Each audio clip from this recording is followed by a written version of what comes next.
पहले चीज की जो कॉन्स्टिट्यूंसी में टोटल 22 कैंडिडेट्स जो हैं उन्होंने जो चुनाव लड़ रहे हैं 22 कैंडिडेट्स हैं, और जो वोटिंग की फैसिलिटी इस बार जो इलेक्शन कमीशन ने एम्फेसाइज भी किया है, व्यवस्था भी की गई है होम वोटर्स के लिए जो 85 प्लस उम्र के हैं, और जो स्पेशली एबल्ड लोग हैं उनके लिए, जो प्रिवेंटिव डिटेंशन में उनके लिए, और जो एसेंशियल सर्विसेज में आप जानते हैं 7 कैटेगरी नोटिफाई किया है इलेक्शन कमीशन ऑफ इंडिया ने जम्मू कश्मीर के संदर्भ में। तो उनके जो एम्प्लॉयज हैं जो एसेंशियल सर्विसेज की कैटेगरी में आते हैं उनके लिए वोटिंग की फैसिलिटी।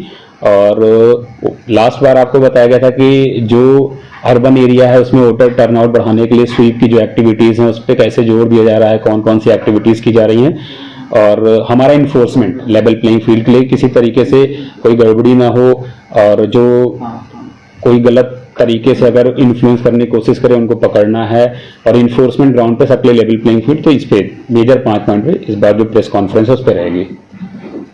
सर कल अगर देखा जाए होम मिनिस्टर जी का भी दौरा है, क्या उसको लेकर क्या रही है फुल फ्लैश में सब?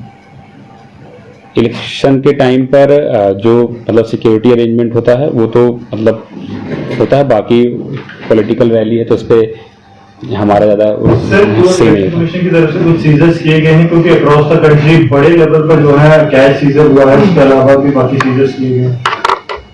हाँ, जो सीजर्स में है तो लगभग 53 लाख रुपए कैश इंटरसेप्ट किया गया है। जो डिफरेंट इन्फोर्समेंट एजेंसीज हैं उनके साथ हमारा मतलब वो काम चल रहा है कि उस पे वो उसकी गड़बड़ हुई है नहीं उसकी जांच की जा रही है, और जो भी जैसे उसके नियमन अनुसार कार्रवाई की जाएगी। सर न्यू वोटर्स के लिए क्या कहेंगे जो 18 प्लस है जो पहली बार वोट कास्ट करेंगे? मैं यही कहूँगा कि वोट डालने जरूर जाएं, और उनके लिए हर तरीके की फैसिलिटी है।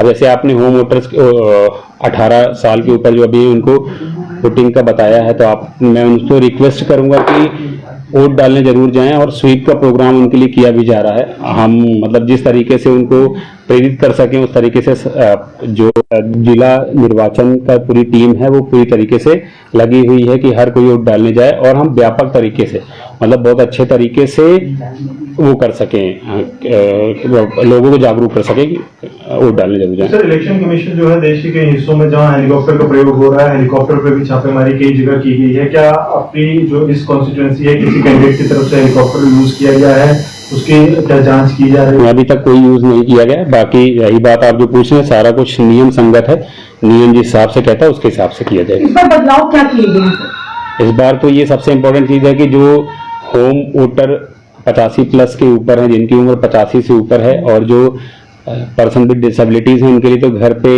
वोट कराने की व्यवस्था की गई है, और डेट्स भी नोटिफाई कर दी गई हैं 21 और 22 तारीख। साथ ही साथ जो एसेंशियल सर्विसेज मैंने पहले आपको बताया उसमें भी सारी व्यवस्था है, और इलेक्शन ड्यूटी पर जो लोग रहेंगे उनके लिए भी व्यवस्था है, और जो प्रिवेंटिव डिटेंशन में उनके लिए व्यवस्था है। तो ये 5 जो बिंदु हैं, स्तंभ हैं, इनको कवर किया गया है ताकि कोई भी पीछे न रह जाए। तो प्रिवेंटिव डिटेंशन में जो यूएपीए के अंडर भी है उन्हें भी ये फैसिलिटी दी जाएगी? हमारे पास ऑलरेडी जो लिस्ट आई हुई है उसमें जो जो कैटेगरी के हैं वो उनका हमने किया है। यूएपीए की कैटेगरी, उसमें वो कैटेगरी एक्चुअली सारा जो भी है उनके हिसाब से आई है, तो बताना रहे बस प्रिवेंटिव डिटेंशन सब बात मिल जाए। लिस्ट दी थी डिस्ट्रिक्ट पुलिस को जिसमें कोई आपने स्क्रूटनी की थी, कोई 5,000 वेपन थे जिनके पास, बता सकते हैं उसमें से कितने अभी तक वेपन जमा हो गए हैं, कितने लोगों ने करवाए हैं? जो स्क्रूटनी के हिसाब से जो हमें लिस्ट जो मैंने प्रोवाइड किया था जितने लोग का जमा करना था हो गया है उतना वेपन डिपॉजिट सारे हो गए। एक चीज और थी कि जैसे जो कैंडिडेट्स हैं इनके खिलाफ किसी तरह की कोई कंप्लेन जहाँ कुछ कोई किसी ने शिकायत की हो कि सोशल मीडिया पे या किसी तरह से किसी कैंडिडेट के खिलाफ कोई शिकायत हो उसके ऊपर कोई कार्रवाई की गई हो? 2-3 कंप्लेंट ऐसी आई थी, तो जो शिकायत करता थे तो उनको प्रॉपर रिप्लाई दे दिया गया है, और जो नियम संगत कार्रवाई थी वो की गई है। नाम बता सकते हैं सर? नाम की जरूरत नहीं, आई थिंक सर कुछ आप डिटेल्स में आप ले सकते हैं अलग से। जिनके पास वेपन है पर उन्होंने जमा नहीं करवाए हैं और वो कहते हैं अपनी सुरक्षा के लिए रखे हैं, अगर उन्होंने नहीं डिपॉजिट कराया क्या उस पर कार्रवाई? जो मेरा आदेश हुआ था वो 4 कैटेगरीज में हुआ था जिससे चुनाव में बाधा या उस छवि वाले लोग थे। तो ऐसे जितने भी लोग हैं वो एसएसपी साहब ने मुझे लिस्ट दिया था कि इनके वेपन डिपॉजिट हो गए हैं, तो जो उस कैटेगरी में फॉल करते हैं उनके वेपन डिपॉजिट हो गए हैं। सर स्वीप के तहत अवेयरनेस लगातार करवाई जा रही है, वोटर्स को भी कहा जा रहा है वोट डालना बड़ा जरूरी है, क्या फारफ्लंग एरियाज पे भी इसी तरीके से जो है मैसेज जा पा रहा है? क्योंकि वहाँ कई लोगों के पास तो शायद एंड्रॉइड यूजर भी नहीं है, मोबाइल भी नहीं है, समाचार पत्रों के जरिए पढ़ते होंगे, क्या वहां तक भी पहुंचा जा रहा है? बिल्कुल, मतलब इलेक्ट्रॉनिक मीडिया के साथ साथ प्रिंट मीडिया पर भी जोर दिया जा रहा है और जो भी उनके माध्यम हैं जिनसे उन तक निर्वाचन आयोग पहुंच सके वो किया जा रहा है।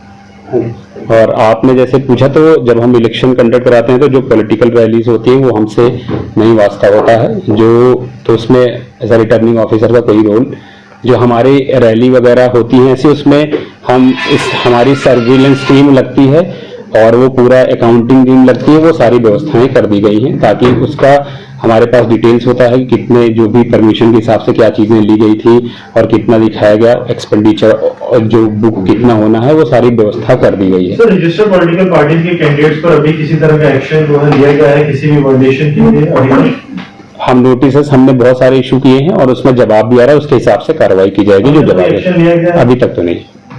सर सीजन में इसके कैश के अलावा कुछ ऐसे लिक्विड है? लीकर भी पकड़ा गया है, लगभग 800 लीटर शराब भी पकड़ी गई है, ओके। तो उस पे है तो वो भी पकड़ा गया है। ठीक है।